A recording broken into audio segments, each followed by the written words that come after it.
On a 45 ans et rien de côté. Que faire?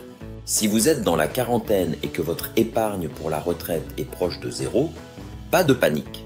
Vous vous demandez peut-être comment rattraper le temps perdu ou même comment envisager une retraite anticipée. Voyons ensemble comment une personne dans cette situation peut s'y prendre pour atteindre la liberté financière. Vous risquez d'être surpris par les chiffres. Prenons un exemple concret. Mon mari et moi avons la quarantaine, un enfant, et à cause de sérieux problèmes de santé avant sa naissance, nous n'avons pas pu épargner autant qu'on l'aurait voulu. Aujourd'hui, notre situation financière ressemble à ceci. 1. Épargne actuelle, 10 000 €. 2. Pas de fonds de retraite. 3. Revenus du mari, 150 000 $, mais sans avantages sociaux car il travaille pour une start-up. 4 maisons, valeur de 400 000 $ avec 200 000 $ de capitaux propres. 5 DT, 28 000 $, 10 000 en prêts étudiants et 10 000 $ de factures médicales. 6. Aucune dette de voiture, bonne nouvelle. Après avoir fait le point sur notre budget, j'ai réussi à dégager 2 000 $ par mois pour investir dans notre retraite. De plus, ma santé étant désormais stable, je pourrais reprendre le travail et consacrer l'essentiel de mon salaire à la retraite. J'ai commencé à m'intéresser aux IRA, HSA et j'aimerais savoir comment bien démarrer pour rattraper notre retard. D'abord, pas de panique. Si vous êtes dans la même situation, sachez que vous n'êtes pas seul. Beaucoup de gens atteignent la quarantaine, voire la cinquantaine, sans avoir vraiment réfléchi à la retraite. La vie est imprévisible. Problèmes de santé, responsabilité familiale, manque d'éducation financière. On se dit souvent qu'on a le temps et on repousse la planification. Pourtant, il n'est jamais trop tard pour bien faire. Alors oui, commencer jeune offre un gros avantage grâce à l'effet des intérêts composés, mais même en commençant plus tard, il est tout à fait possible de se constituer un beau capital. En fait, à cet âge, on a souvent un meilleur revenu, moins de dettes étudiantes et une carrière plus stable. 1. Se débarrasser des dettes rapidement avant de penser à investir. Il est crucial de faire de la place dans votre budget en éliminant les dettes inutiles. Avec 20 000 $ de dettes étudiantes et médicales, voici 2 approches possibles. 1.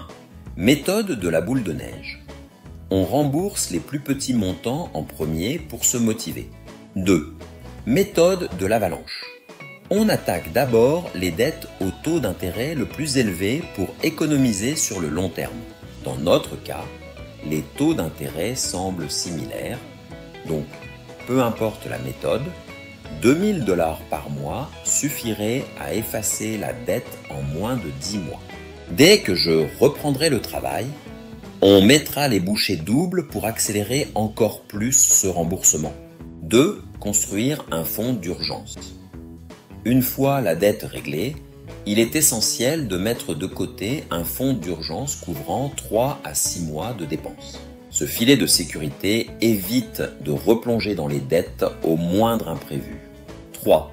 Commencer à investir pour la retraite. Avec les dettes effacées et un fonds d'urgence solide, on peut passer à l'investissement. 1. Pas possible dans notre cas, car mon mari n'a pas d'avantages sociaux. 2. IRA traditionnel ou Roth IRA. 2. Oui. 2. Ce sont d'excellentes options pour investir jusqu'à 7 500 $ par an avec des avantages fiscaux. 3. HSA, Health Savings Account. 3. Super intéressante aussi, surtout si on choisit un plan de santé à franchise élevée. 3. Ce type de compte permet de déduire les cotisations des impôts et de faire croître l'argent en franchise d'impôt. Dès que ces options seront maximisées, on pourra envisager un compte de courtage ou même de l'investissement immobilier. 4. Où placer notre argent. Pour éviter les prises de tête, le S&P 500 est un excellent point de départ. Cet indice regroupe 500 grandes entreprises américaines et affiche une croissance moyenne de 10% par an sur le long terme. Warren Buffett lui-même recommande le S&P 500 comme solution simple et efficace pour faire fructifier son argent sans avoir à choisir des actions individuelles. 5. De combien avons-nous besoin pour la retraite? Si on vise un revenu de 126 000 $ par an à la retraite, l'équivalent du revenu actuel de mon mari, en retirant l'épargne de 2 000 $ par mois, on peut compter sur 48 000 $ de la sécurité sociale, 4 000 $ par mois pour nous deux. Il nous resterait 78 000 $ à couvrir avec nos investissements. En appliquant la règle des 4%, cela signifie qu'on doit accumuler environ 1,95 million de dollars d'ici la retraite. 6. Comment y parvenir? Avec 2 000 $ investis chaque mois et une hausse progressive de notre épargne après mon retour au travail, atteindre près de 2 millions de dollars en 20 ans est tout à fait faisable. En supposant un rendement moyen de 10%, il nous faudrait environ 4 000 $ par mois pour atteindre l'objectif, ce qui devrait être largement réalisable avec 2 revenus. Ne pas oublier les dépenses à court terme. Même en planifiant pour la retraite, il faut aussi penser aux gros achats imprévus. 1. Réparation de maison. 2. Remplacement des voitures. 3. Frais médicaux. 4. Vacancer mieux vaut anticiper ses coûts pour ne pas toucher à l'épargne retraite et éviter les dettes inutiles. Et la santé dans tout ça? L'argent ne sert à rien si on ne peut pas en profiter. Il est donc essentiel d'investir aussi dans sa santé physique et mentale. Alimentation, sport, sommeil et gestion du stress. Une bonne hygiène de vie permet d'éviter des frais médicaux coûteux et d'assurer une retraite plus agréable. 7. Suivi et ajustement régulier. La planification financière n'est pas quelque chose qu'on fait une seule fois et qu'on oublie.